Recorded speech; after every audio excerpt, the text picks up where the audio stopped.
Albert Pujols just hit his first homer with the Dodgers, and that's number 668 in his career. In this video, we are going to watch his home run, and then after, I'm going to give you analysis and 3 keys on how this happened. So if you're a young baseball player looking to improve, there are definitely 3 things you want to work on so you can start hitting for more power. And if you watch until the end, I'm going to give you a gift. So definitely watch until the end. This gift's going to help you to be a better hitter. So with that being said, let's get started. I guess you don't get 3,250. About 5 different stances from each side of the plate, depending on how the pitcher was going to attack him. On a 1, Pujols hits the ball the other way, deep to right field. Reddick's going back at the wall. Albert Pujols, his first Dodger home run.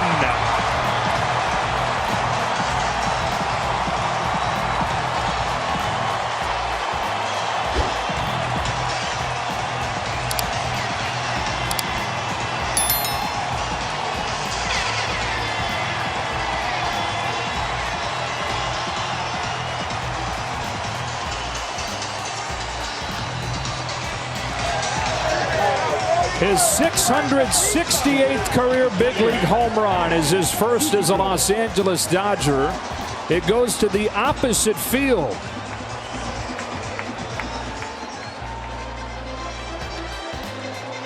And he's already dunking on him.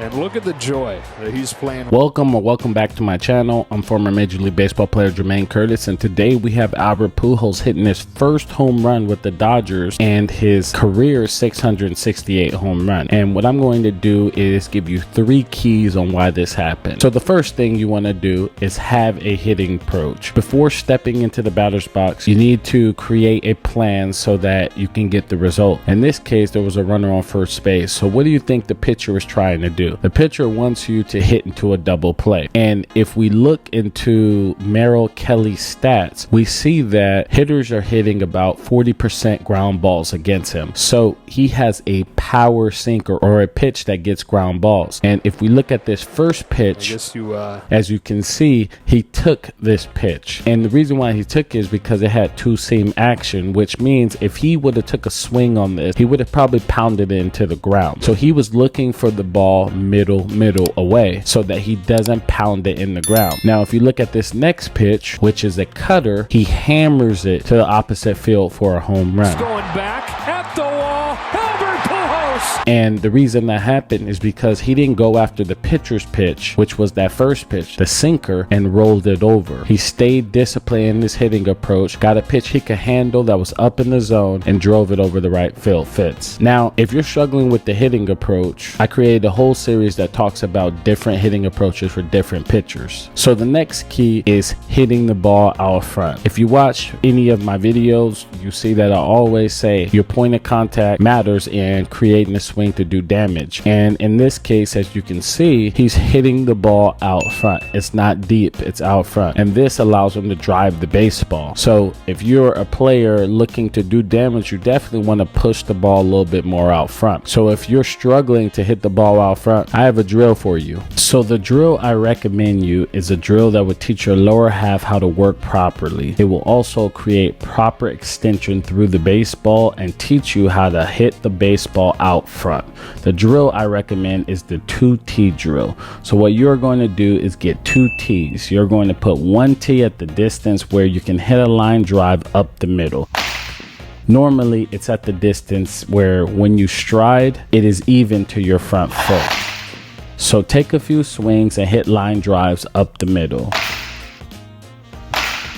When I do this drill, I like the ball waist high, but you can put it wherever you want. After you lock in that distance, stay in the same spot, and you're going to put the ball on the 2nd tee now. This is going to force you to get through the baseball and drive it.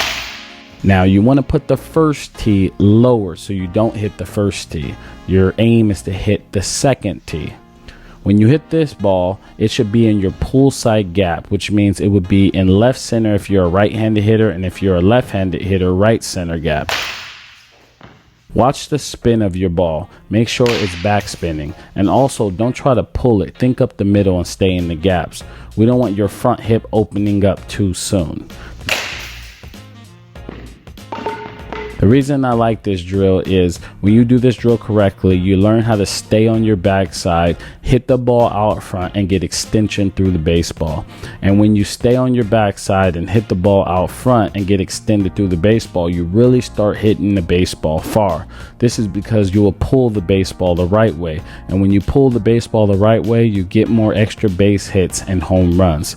It would also teach you how to use your lower half correctly. If you push forward on your front foot, you will hit a ground ball to your pull side. Now, if you have a stiff front leg and majority of weight on your backside, it will put you in a very good position to crush the ball. So the reason I chose this drill is for a few reasons. I like the 2 drill personally. For me, it was one of those drills I used to drive the baseball. And the reason I like this is because it helped me on my swing plane to get the ball out front and stay through that ball. So if you're a player out there that's cutting their swing off, this will definitely help you, and it'll train you to push the ball out front. I do want to say this. After you hit off this, work to right center a few times, because you don't want to be too far out front sometimes. Okay, so definitely work on it. It's going to help you to drive the baseball and give you that proper extension and that pass so you can do damage out there. And the third key is finishing your swing. As you can see, walks out of his swing. But why was he able to walk out of his swing? Because he was balanced throughout his entire swing. You'll get a lot of young hitters that fall over after their swing and they're not balanced. So what you want to do is you want to be able to walk out of your swing when you hit the ball. So in the cage, I work with my young hitters and I tell them, I say, all right, we're going to do the walk out drill. And it's literally like if you hit a home run, similar to Albert Pujols. Every swing, you take a swing and then you just walk out. What they'll notice is they'll start focusing on their lower half, and